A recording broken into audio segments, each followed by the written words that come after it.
ভারতীয় পণ্যে গোবর এবং গোমূত্র পাওয়ার পরেও অনেকের এই বিষয়ে আপত্তি ছিল না। বেসিক্যালি অনেকেই গোবর এবং গোমূত্রকে অপবিত্র মনে করে না, তো তারা এই মশলাগুলো খেয়েছে, এমনকি মুসলমানদের মধ্যেও এই ভারতের পণ্যগুলো খেয়েছে। এটা কিন্তু আমাদের কথা না, এটা ফেডারেল ডিপার্টমেন্ট থেকে প্রতিবেদন বের হয়েছে, সেখান থেকে যে গোবর এবং গোমূত্র পাওয়া গেছে। এখন যে দেখা যাচ্ছে যে ভারতীয় মশলাগুলোতে আপনার ক্যান্সারের উপাদান পাওয়া গেল, এটাও কি আমাদের কথা না? এটা সিঙ্গাপুর গবেষণা করেছে, হংকং গবেষণা করেছে এবং তারা ভারতীয় মশলাকে সেখানে নিষিদ্ধ করেছে। এখন আমরা প্রশ্ন করছি যে বলেন তো, আমাদের দেশে এত ক্যান্সারের প্রবণতা কেন বেড়ে গেছে? আমাদের দেশে ক্যান্সারের প্রবণতা এই জন্য বেড়েছে যে আমরা যে খাদ্য অভ্যাস করছি, যে খাবারটা খাচ্ছি, এই খাবারেই ক্যান্সারের উপাদানগুলো আছে কিনা। এত পরিমাণ ভারতীয় পেঁয়াজ, ভারতীয় মশলা এখানে ছড়ায় গেছে যে চিন্তার বাহিরে।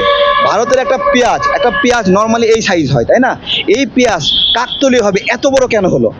এমনি এমনি হলো? আপনারা সবাই ভিডিওগুলো দেখেছেন, ড্রাগন ফল একটা 300 গ্রামে সেটা হয়ে যাচ্ছে 700 গ্রাম, 800 গ্রাম। কেন হচ্ছে?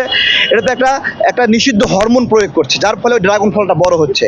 তেমনি একটা পেঁয়াজ স্বাভাবিক হওয়ার কথা ধরেন 50 গ্রাম, 60 গ্রাম, সেটা কতটুকু হচ্ছে যে একটা পেঁয়াজে 250 গ্রাম হচ্ছে। এটাই কি এমনি এমনি প্রাকৃতিকভাবে হচ্ছে? না, সেগুলো তো এক ধরনের হরমোন। তো যারা এই ধরনের ইন্ডিয়ান পণ্যগুলো খাবে তারা তাদের একটা ফল অবশ্যই ভোগ করবে, আমাদেরকে শাস্তি দিতে হবে না।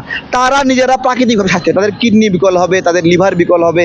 এগুলো একটা জিনিস প্রাকৃতিকভাবে বড় হচ্ছে আর সেটাকে হরমোন দিয়ে বড় করছেন জোর করে, তো ওটা তো আপনার লিভারকেও বড় করে ফেলবে, আপনার কিডনিকেও তো বেসাইজ করে ফেলবে ওই হরমোনটা। একই খাবার তো আপনি যাচ্ছে এখানে, হরমোনগুলো কিন্তু কখনো নিঃশেষ হয় না।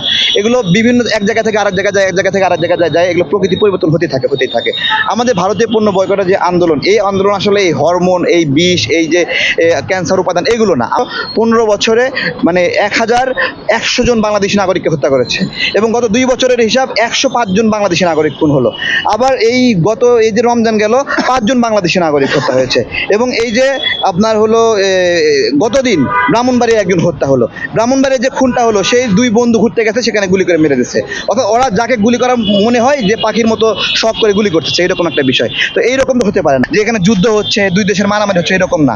তো ভারতে এখানে যুদ্ধ বিধ্বস্ত দেশের মতো পরিস্থিতি করতেছে যে আমাদের সীমানা মনে হয় মানে যুদ্ধ সীমানা, এটা মনে হয় শত্রু সীমানা। যদি তাই হয় তাহলে নাগরিকদেরকে প্রস্তুত হতে হবে, এটাকে যুদ্ধ সীমানা হিসেবে প্রস্তুতি নিতে হবে, আধা সামরিক প্রশিক্ষণ নিতে হবে, সামরিক প্রশিক্ষণ নিতে হবে। এবং ওরা যদি একটা গুলি ছোড়ে, আমাদের নাগরিকদের একটা পাথর ছোড়ারও হিম্মত রাখতে হবে। পাথর না ছুটতে পারলে গুলেল বানাতে হবে, গুলতি বানাতে হবে, গুলতি বানায় সেই গুলতি দিয়ে মার্বেল ছুটতে হবে। কিছু একটা যদি আপনি কিছুই না করেন তাহলে সীমান্তে নাগরিক হত্যা বন্ধ হবে না।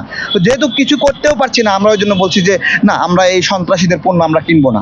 এবং আরেকটা বিষয় যেটা, আমাদের নদীগুলো দেখেন কি অবস্থা, এখন যে অতিরিক্ত গরম, কারণ আমাদের দেশের উপর দিয়ে পানি প্রবাহিত হচ্ছে না। এই দেশটা ছিল জালের মতো নদী দিয়ে ছড়ায় ছিটায় ছিল। মানচিত্রটা দেখেন প্রচুর নদী, কিন্তু এখন মানচিত্র দেখেন, গুগল ম্যাপে দেখেন, কোনো জায়গায় নদী দেখবেন না যে সেটা জ্যান্ত আছে। সব নদী শুকায় গেছে।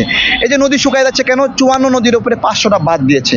তো এই সামগ্রিকভাবে আমরা ভারতীয় পণ্য বয়কট করছি। একটা স্বাধীন দেশ, সেখানে ভোট হবে, সেটাও ইন্ডিয়া হস্তক্ষেপ করে।